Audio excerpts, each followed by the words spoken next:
Generator for blogging or SEO. So ఇది just title. మనకి ఏ విధంగా కావాలంటే ఆ విధంగా చేంజ్ చేయొచ్చు. సో ఇక్కడ మనం ఏదైనా కంటెంట్ రాయొచ్చు. సో దాని తర్వాత ఏంటంటే మనం డిఫరెంట్ ఆప్షన్స్ అనమాట. Drop down options. Blog title కావాలా, అవుట్‌లైన్స్ కావాలా, drafts, meta data, description. So మన అప్లికేషన్ అనేది ఇది పర్టిక్యులర్ కంటే మనం ఏదైతే ఇస్తామో దాని గురించి ఇన్ఫర్మేషన్ అనేది జనరేట్ అవ్వాలి. సో నువ్వు ఏ కంటెంట్ అయినా ఇవ్వచ్చు. ఇక్కడ ఎగ్జాంపుల్ మనం ఇప్పుడు ఇద్దాం. So generative so generative AI అని ఇచ్చేస్తాను. నాకేంటంటే బ్లాగ్ టైటిల్స్ కావాలి. సో ఇవి నాకు కొన్ని ఒక 5 డిఫరెంట్ బ్లాగ్ టైటిల్స్ అనేది కావాలి.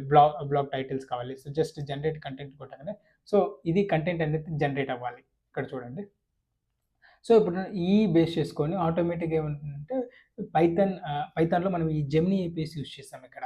సో ఇక్కడ నాకేంటంటే 5 డిఫరెంట్ టైటిల్స్ అనేది సజెస్ట్ చేసింది.